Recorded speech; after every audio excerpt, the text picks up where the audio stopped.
Sangje Choga. Why it is necessary to get an empowerment to practice the mind training techniques? Well, you asked this several times.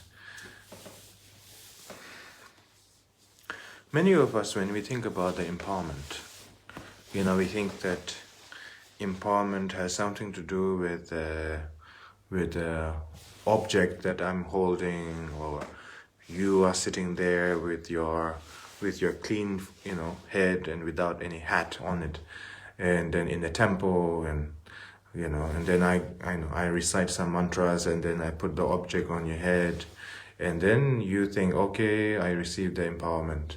That is our general ideas about the empowerment. Empowerment, and that's the general idea, and it's not really harmful, it's not really negative, it's fine, but it's not really fine if you keep this for a very long-term habit.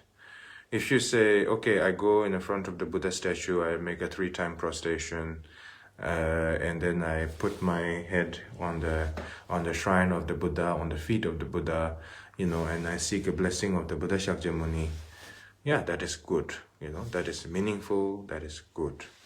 But when it comes to empowerment, having the same idea and saying that, oh, I'm receiving this object on my head. So if this object touched my head, and then I received the empowerment. If this object did not touch my head, then I did not receive the empowerment. That is a very limited understanding, and we need to improve our understanding. I'm not saying that you are unfortunate and I'm more fortunate because I'm Kalu Rinpoche. I'm not saying that. What I'm trying to say is that we need to improve our understanding of the empowerment itself. So the meaning of the empowerment itself is basically, empowering our mind, not necessarily giving us a miracle. Empowerment is not a miracle. Empowerment is simply an instruction and teaching and visualization and method all combined together and telling you how to visualize, how to practice, and what are the commitment, what are the samaya that you need to uphold, starting with the 3 jewels and the bodhicitta. And that is the meaning of the empowerment. Meaning of the empowerment is not necessarily, drinking nectar or having long life pills. There's empowerment based on the object, and then there's the empowerment based on non-object empowerment, simply Tingin Zingiwang. Tingin Zingiwang is meditative empowerment.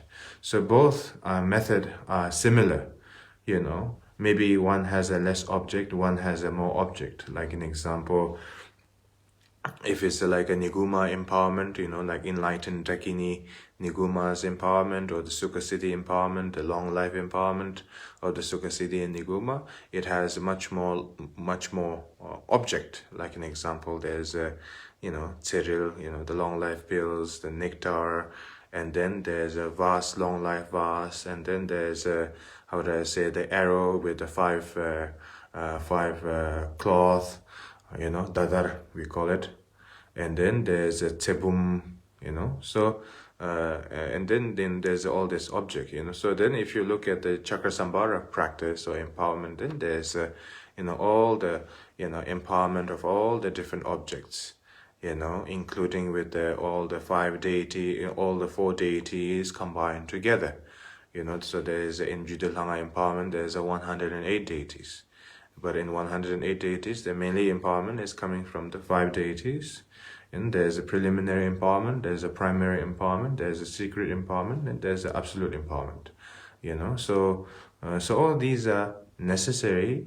If you understand Tibetan, it's nothing to do with the miracle miracle radiance.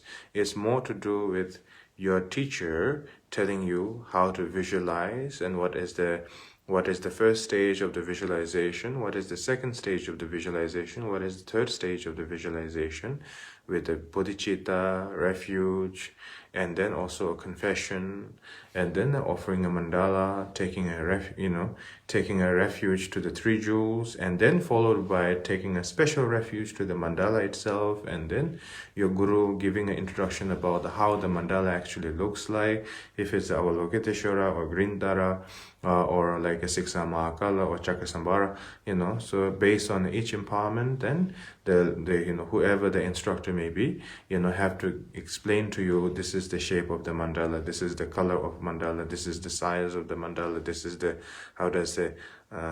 this is the where all the deities are located, whether the deities are within each other deities, or whether the deities are separate from one another within the mandala itself. So based on the introduction, then at that time you simply listen. You listen and you meditate. You listen to all the instruction. Simultaneously, then you meditate. Then simultaneously, then you receive the symbolic gesture of empowerment, right? So you have a small pumpa saying that this has containing, think about all the Buddha and Bodhisattva's blessing nectar in this vase, and now you think about it, believe it with your devotion, with your prayer, and then I give you this nectar, and then, we receive it as a part of a, nectar, chilabresam. Chilabresam, Tebada Mikuchin, Chiksusu Toina, and Tetina Shingitin Susukitin, Cham Karsogo, Tina Shingitin, Chikjebutobia, Temjed or symbolic, it's more like a symbolic, So what you receive, the object, is not the empowerment. What you receive in all this object is simply a symbolic. What you are visualizing simultaneously with your guru instruction, at the same time with the introduction of the three jewels, and then you're taking a three jewels prayer, then you offer a mandala confession, then you make a commitment of the bodhicitta, then you make again special prayer to the mandala, whichever the mandala may be, and then whichever the deity, then there's a welcoming all the wisdom deity into a samaya deity, whether it's you, whether it's in the front, and then there's a visualization separately. So I cannot tell you everything, but I can tell you a very basic understanding of the empowerment. So basically all that instruction has to go simultaneously with your guru explaining from the refuge all the way until the dedication, your mind not being distracted, and simultaneously visualizing it. So if you can maintain your visualization simultaneously, then you have received the empowerment. If you cannot visualize simultaneously, then you can put it as an excuse, a little bit like, oh, it's for my karmic connection, maybe I will do better next time. You can put that as an excuse. You can keep that as a opening door. You can put that as a little bit like, maybe I will do better next time. So it's very important that before you receive empowerment, try to study the empowerment first. Try to gather some information about the empowerment, the history of the empowerment, the lineage of the empowerment, the particular the objects of the deities, and the appearance of the deity, and the syllable of the deity, the color of the deity, and then how many different protectors around it, how many small deities around it. Is it a 5 deities? Is it a 4 deities? Is how many of them, and what are the colors they look like?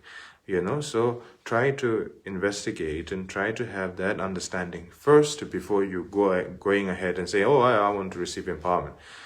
So that if you have a better understanding first, at least a little bit, you don't have to read the whole book, but at least just some of brief understanding, then when you receive empowerment, you will find, first of all, with the simultaneous visualization, you will receive a blessing based on your own understanding of the clarity and the visualization that you have created. And then, based upon that, then, the seed of the blessing is planted, and that is what we call as empowerment. The empowerment is simply instruction and teachings and the visualization that is done together between the teacher and the student, together.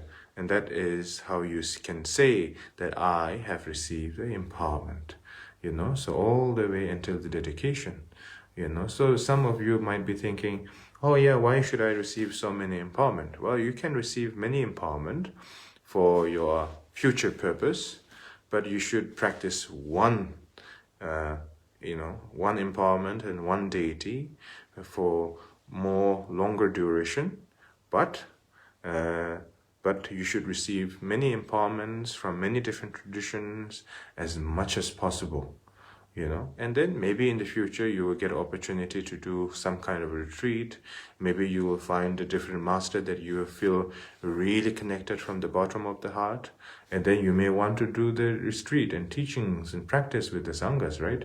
And then at that time you don't have an opportunity to receive empowerment again, so therefore receiving many empowerment as how do I say, as you can. I'm not saying that you have to throw yourself literally in the path of empowerment. I'm not saying that, but I'm just saying that if ever the situation is favorable to you, without spending too much of your effort and so on and so forth, then of course go ahead and receive the empowerment. It's better to receive it. But when it comes to practice, just focus on the one practice. Don't listen to all this judgment from other people where they say, oh, you received this empowerment, now you need to practice this one and only this one. You don't have to think about that, because all the empowerment that we are receiving, all the teachings that we are receiving is all linked to the Buddha Shakyamuni. So therefore none of the practice is going one against another. So long as they are enlightened deities, then you continue in your focus, with your practice. So then when you find a better opportunities, then due to the empowerment that you have received in the past, then you are more free to practice and join a different sangha, if ever that becomes a reality. So that's that.